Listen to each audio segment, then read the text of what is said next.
Obrigado, Ana, pelas palavras gentis. Obrigado, Jorge, e toda a comissão organizadora, pelo brilho do evento. A minha comunicação, não sei se respeitará estritamente os 20 minutos, mas certamente será despretensiosa. Na verdade, foi uma ideia que me ocorreu ao ler a chamada de trabalhos, né? E, diferentemente, talvez, da tônica geral dos trabalhos, é uma comunicação que não pretende fazer entrelaçamentos com a literatura, né, que, na verdade, trata de falar da arquitetura em relação à sua própria tradição disciplinar. Mas a ideia me veio, como a chamada de trabalhos diz que a viagem é um tema onipresente nos espaços narrados através do discurso oral, escrito ou imagético, eu diria que a viagem é uma consideração onipresente nos espaços projetados pelo arquiteto. A diferença da pintura, tradicionalmente associada a uma contemplação estática, e da escultura, tradicionalmente associada a uma contemplação dinâmica desde fora, a arquitetura implica uma contemplação dinâmica desde dentro e desde fora. Como eu sempre faço nessas ocasiões, é sempre bom refrescar a memória indo ao dicionário, e se a gente for ao dicionário, viagem é deslocamento, é movimento de um ponto para outro, de um lugar para outro, mas um movimento motivado, e a meu ver, a arquitetura sempre implica um movimento motivado, pelo menos uma chegada e uma partida, a articulação entre um exterior e um interior. Em outras palavras, a arquitetura não escapa de ser destino ou origem de viagem. Mas, além disso, a arquitetura pode ser veículo, além de destino ou origem, e no entendimento antigo, a arquitetura naval era um dos ramos da disciplina.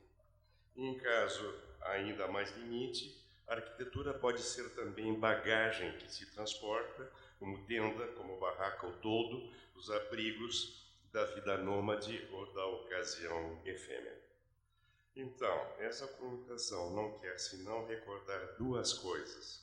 A presença persistente na arquitetura luso-brasileira de raízes modernas de uma coreografia do movimento, a organização expressiva do movimento, amarrando a composição de espaços e volumes no projeto de edificação e da cidade, quer se trate de procissão, quer se trate de marcha ou passeio arquitetônico. Segundo ponto é a presença persistente na arquitetura brasileira de raízes modernas de uma iconografia do movimento, a manipulação fisionômica e anatômica da composição de espaços e volumes, de modo a caracterizar figuras associáveis com o movimento no projeto de edificação e da cidade, quer no todo ou em parte.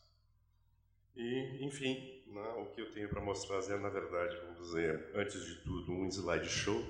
A ideia é realmente recordar, e nós começaríamos, entende, com a ideia de coreografia, e, em homenagem, vamos dizer, ao meu parco conhecimento da arquitetura lusa, vamos começar com São José de Braga, Bom Jesus de Braga, e um exemplo claro de aproximação axial, mas uma aproximação axial que está encortada por uma série de laços oblíquos ascensionais. Em contraposição a isso, a foto famosa do Ministério mostrando claramente um equacionamento oblíquo do movimento, que se articula dentro de uma malha ortogonal e que é uma das tramas de movimento, é a trama de chegada e partida ao edifício que se faz na oblíqua, preferencialmente, em contraposição a uma outra trama que transpassa o edifício transformado em propileu no meio de dois largos cúbicos.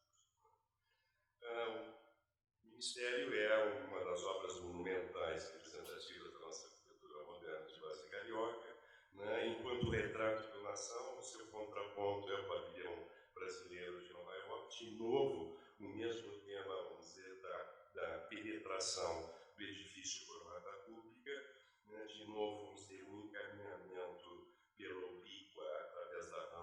transporta ao vazio central, que é o terraço que tem nas laterais o acesso tanto ao auditório quanto à galeria principal, mas na frente o que se descortina é um jardim. Então é o mesmo motivo trabalhado de forma diferente, enquanto no Ministério há uma simetria em relação à organização dos largos de lado a outro do pilotis. Aqui, na verdade, nós estamos na sequência tradicional de origem romana do pátio de honra, a casa, o jardim atrás e lá no fim as campinas de Queens. Né?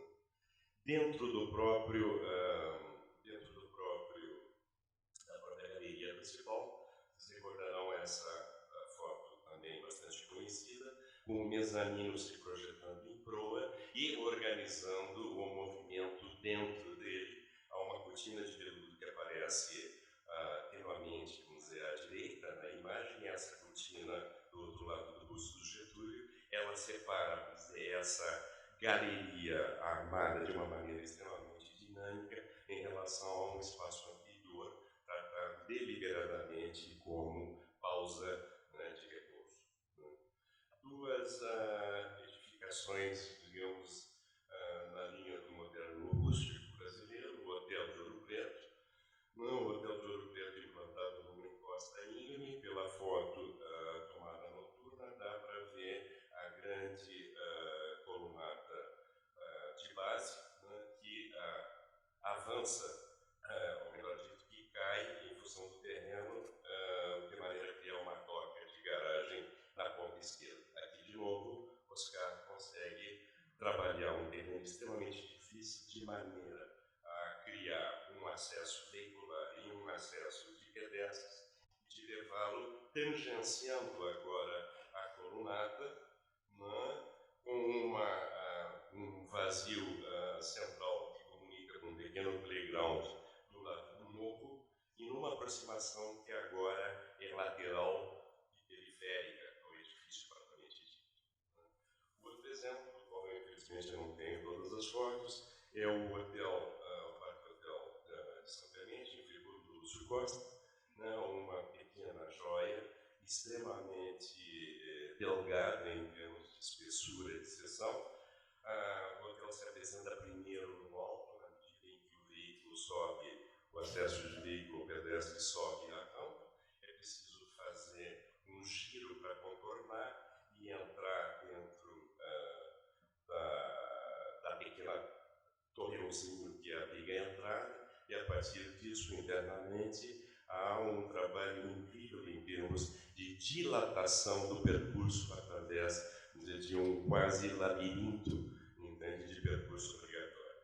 De fato, quando a gente está falando em organização expressiva do movimento, eu acho que nós estamos falando em duas coisas, né, que são extraordinariamente, vamos dizer, caras a essa primeira geração de arquitetos modernos cariocas, e é, primeiro, do lado, vamos dizer, essa dilatação do percurso, acompanhado ou não de outras tramas de movimento, ela obriga, ela força, ela retarda a abordagem do edifício pelo usuário e força, de certa maneira, o olhar do visitante a se deter e a apreciar o espetáculo arquitetônico que se desenvolve. E no segundo momento, ou concomitante a esse momento, né, essa dilatação do movimento, esse retardar o movimento, obriga o visitante a tomar consciência do próprio corpo se movimentando no espaço. Então, me parece dizer que a experiência envolve, de um lado, né, o apelo aos sentidos e muito particularmente, vamos dizer, ao tato, mas de outro lado, de um lado ela é dirigida para fora, é dirigida para o exterior, parece a contemplação dinâmica, digamos, desde fora, e de outro lado ela obriga, né, subliminarmente, vamos dizer, a uma tomada de consciência do próprio movimento, né, da experiência no sentido mais íntimo. Né. Pulando um pouco mais, entrando no caminho doméstico, um dos exemplos entre tantos, né, e em termos muito limitados, mas nem por isso menos efetivo, na casa de Vito da Nina Bobardi, né, e a joia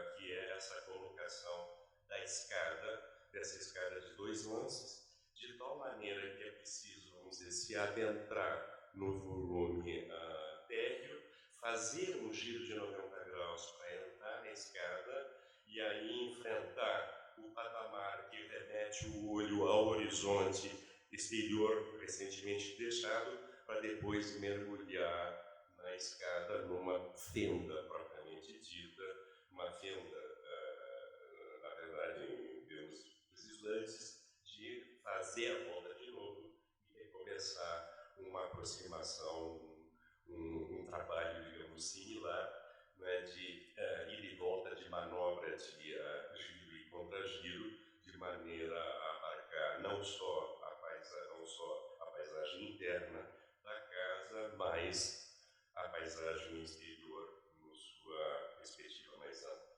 Né? E o mesmo motivo retomado numa outra preciosidade dos anos 90, a Casa Gerácia, do Paulo Mendes da Rocha, que foi o nosso conferencista de ontem, aqui é a vista da rua Madalena, onde a escada se furta, ao contrário da escada da Lina, ela é completamente, vamos dizer, opaca à vista. É preciso girar como um portão, entende? Está na diagonal, é que nós nos damos conta, ao chegar, que há um trato elaboradíssimo, né, dessa escada, incorporando, na verdade, quase o barroco da duplicação dos 2 tramos, mas com a sutil mensagem da distinção entre o acesso, digamos, nobre, né, do proprietário e o acesso mais restrito de serviço do lado do carro. Né. De novo aqui, o tramo ascendente mergulha dentro da casa como fenda, dentro do volume superior como fenda. É preciso girar de novo para entrar no hall, aqui assinalado pela grelha, como uma versão moderna do include. Para, vamos dizer, continuando nesse passeio, que é de certa maneira tipológico, eu tentei agrupar os exemplos dois por pares, né? A ABI, talvez antes ainda que o Ministério, mas no seu caráter de palacete, em contraposição ao Palácio Descarrado, que é a composição do Ministério, né, chama a atenção pelo trato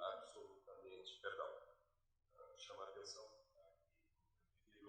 pelo trato engenhoso da previsão de concurso de manter uma passagem de acesso de carros ao interior do bloco, e os irmãos Roberto vão combinar com o acesso de pedestre e criar esse hall aberto para a calçada. Em outro edifício, entende, também do mesmo gênero, que me é particularmente caro, é também do Paulo, o edifício Queira Laçarã, né, que tem um térreo que repete de novo essa ideia do vazio entre 2 sólidos. Antes de entrar, a aproximação axial te leva, vamos dizer, a cortina d'água no fundo da divisa, com as portas lado a lado, mas a presença do movimento e a organização dele ainda se registra nessa utilização expressiva do motivo do elevador panorâmico na própria fachada principal. Em termos, vamos dizer, de composições mais ambiciosas, né, é impossível, vamos dizer, deixar de falar nas missões do Lúcio Costa, né, no trato absolutamente sofisticado que ele faz do encaminhamento e a maneira como o encaminhamento vai trazendo imagens oscilantes, entende, em que a catedral e o novo pavilhão ora se justapõem, entende, ora se interpenetam para finalmente uma ficar dentro do outro, a galeria do pavilhão, atraindo para si a igreja, o conjunto da Pampulha, né, que mesmo numa macro escala é o resultado, vamos dizer, de 3 rotas, né, de uma rota veicular, de uma rota pedestre ao longo do lado, de uma rota lacustre, né, e finalmente, vamos dizer, Brasília, que dispensaria maiores comentários, né, no uso imaginativo, né, eixo rodoviário e do cruzamento de eixos. Né? Vai demorar. Realmente, o MUBI, né, do Paulo, né, outra articulação notável do movimento e da relação do movimento do edifício com todo o entorno. Né? E já que estamos em museu, onde eu gostaria de aproveitar pelo menos parte dos 5 minutos que me restam, é evidentemente o Museu do CISA, que ocorre em Porto Alegre. Né? Eu começaria com os croquis, que na verdade prefiguram com bastante fidelidade a obra como ela vai se desenrolar, né? E deixando bem claro a importância em termos da composição desse bloco baixo como seta, que é a briga do setor administrativo e o restaurante e o ateliê da instituição, e o corpo mais verticalizado, que corresponde à galeria propriamente dita. Bom, então, mais rápido, sem muito comentário, eu acho que as imagens meio que falam por si sós. Quer dizer, há uma sequência clara do movimento que privilegia, de fato, a mão da rota que vem do centro para o bairro, né? A alça que volta ao bairro contorna o morro, e o CISA tira partido disso.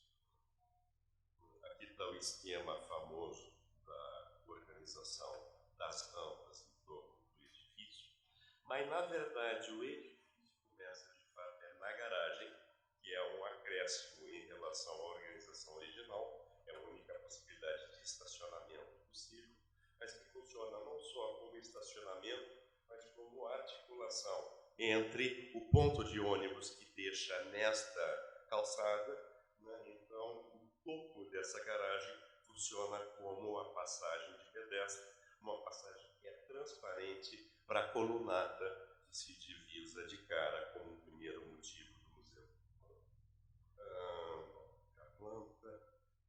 Então, isso aqui são 2 momentos de saída da garagem. Tu tem uma saída anterior e tu tem uma saída que se dá ou de elevador ou a rampa cujo parapeito aparece na frente. Em ambas nós temos a visão do corpo principal, realçado, na verdade, pela extensão horizontal do corpo auxiliar. Esse corpo auxiliar se coloca em 3, ele é fragmentado em 3 subcorpos, de maneira a possibilitar uma série de transparências, à medida que se passa, transparências que conectam o rio com o morro através dos espaços de trabalho ou de recreação ao lado.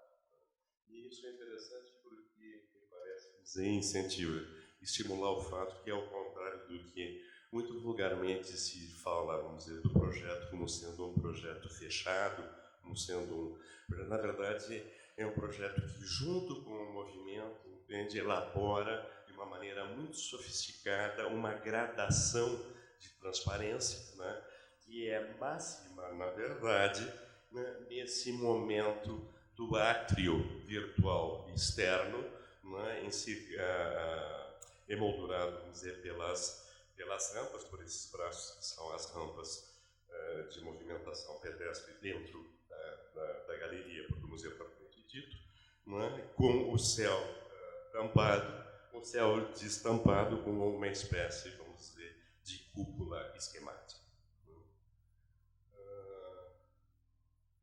Eu estava preparada para 40 minutos, não para 20. 40? Então, estamos seguindo dentro 30. Estamos seguindo, adentrando, vamos dizer, o espaço de rampas.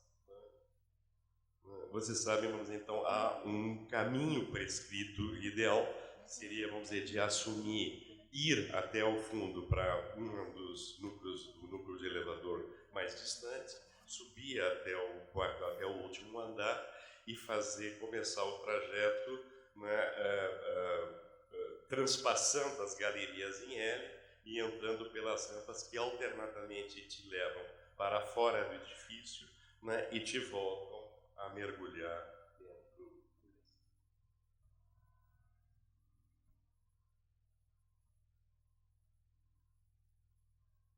E a transparência volta, entende, com essas vidraças que enquadram de maneira extremamente feliz, né, de um lado o rio e a cidade, né, de outro lado o próprio morro, e há um momento onde aquela grande janela oval e esta janela aqui praticamente se percebem rapidamente numa mesma visada só, voltando, né, a recuperar a transparência enunciada anteriormente.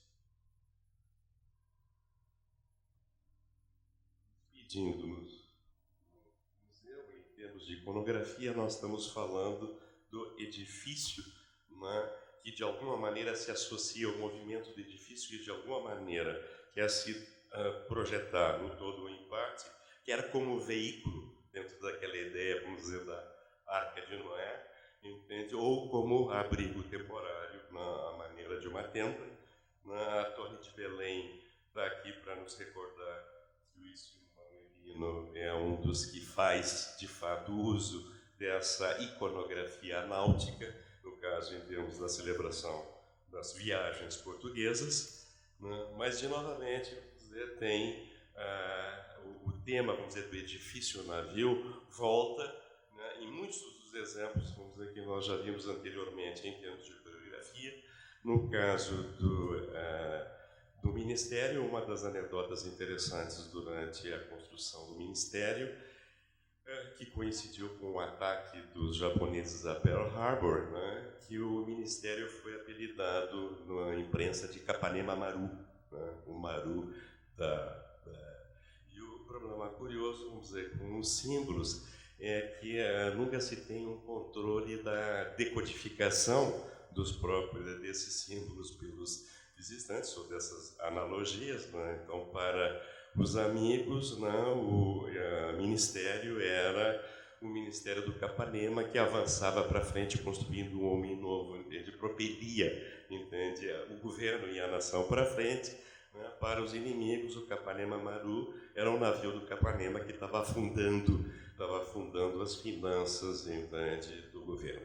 Evidentemente, a analogia lá em cima, não preciso nem me deter muito, mas as chaminés, o tombadilho, o tombol, são absolutamente evidentes, né?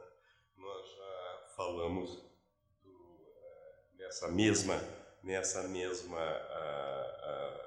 momento, vamos dizer, do pavilhão, né, o mezanino que avança, né, ele não é só organizador do monumento, ele é colocado de forma a evocar uma proa de navio, inclusive no detalhe do seu avarandar. No caso da Pampulha, o que me parece muito interessante é a maneira como o Oscar, entende, faz a justaposição entre os dois elementos menores do programa.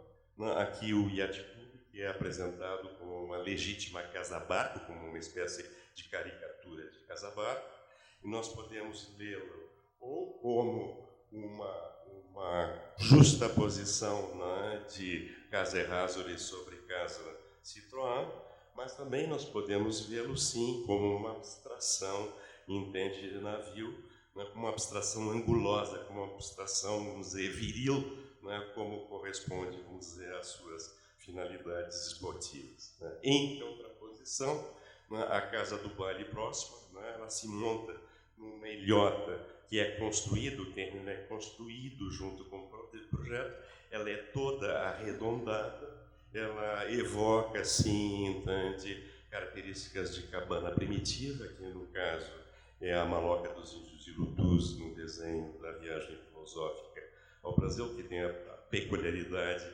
de apresentar apresentar a mesma alternância entre colunas e cheios na base, né, mas ela também pode ser pensada como uma outra espécie de barco, uma outra tipologia de barco, barco de rio, barco rotondo, barco feminino. Bom, Brasília, o aeroplano, eu diria que, na verdade, as analogias com aeroplano e com pássaro fazem parte expressa e deliberada do desenho do Lúcio e tem a ver com a ideia de que quem não comunica se trunca, como dizia o glorioso Chacrin. Mais ainda, vamos dizer, o desenho convoca outras instâncias de reiteração dessa associação veicular. A Praça dos Três Poderes, pelo menos na sua observação, na sua formulação original, era, na verdade, com uma proa, né, com uma proa de navio apontando para o oeste, a marcha para o oeste do Juscelino, que implantou a indústria automobilística, que queria fazer 50 anos em cima. Né. No caso do MUBI, voltando ao MUBI, né, há uma série de elementos, vamos dizer, que são rodoviários também. Brasília, evidentemente, vamos dizer, a questão da interseção dos dois eixos com plataforma rodoviária é um dos achados do projeto. No caso do MUBI do Paulo, é essa viga de 60 metros resolvida, vamos dizer, com técnica de ponte, é a insistência naquele tipo de luminária, que é uma luminária de rodovia, né? É o trato de certos detalhes no encontro do pilar da esquerda em relação ao chão, que forma os romboides de medianas de ruas e avenidas, e essa proa, né, que também corta a nossa entrada, entende, ao edifício. No caso da tenda, um exemplo doméstico na Casa Calanelas e um exemplo monumental no CISA da Expo 98 de Lisboa. E eu queria terminar com uma obra que é mal vista, eu diria, pela maioria da assistência, mas que me parece, com a qual eu tenho uma particular, na qual eu acabei tendo um grande interesse, um grande reconhecimento, quase que a despeito do preconceito inicial.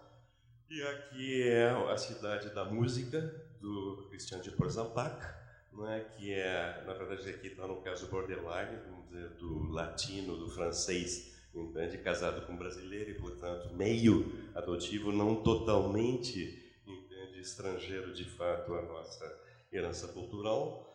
Isso são fotos, vamos dizer, dos primeiros estudos de maquete, onde, vamos dizer, me chama a atenção. Primeiro, vamos dizer, a deformação do paralelo, do retângulo, vamos dizer, em paralelogramo, que entende, leva a um dinamismo da forma, a uma ideia de projétil, né, que não existiria de outro modo, e a resolução, o intento de resolução de todos os auditórios, né, de uma forma que simultaneamente, vamos dizer, lembra conchas e lembra velas. Esta, mais uma visão desses elementos. O edifício na implantação com o paralelogramo visível em termos dessa demarcação, né, de movimento numa situação que é uma encruzilhada importante de movimento, é um trevo, né, fundamental na estrutura viária do Rio de Janeiro. A presença da sombra, né, do edifício sobre o jardim do Chastelo abaixo. Na frente, nós temos uma rodoviária, nós temos uma estação de rodoviária, ou seja, a articulação é bastante forte em todos os lados que se olhem. Esse edifício visto de uma das linhas de fora e a maneira como os panos de concreto se deformam, se distorcem, à procura, vamos dizer, dessa figuração de vela, de estais que ao mesmo tempo também são folies de órgão. Há uma ambivalência e uma flexibilidade na montagem das metáforas.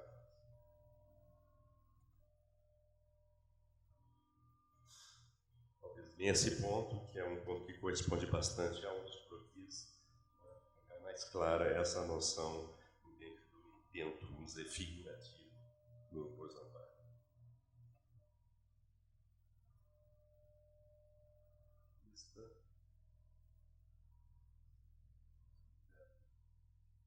Estou indo bastante rápido para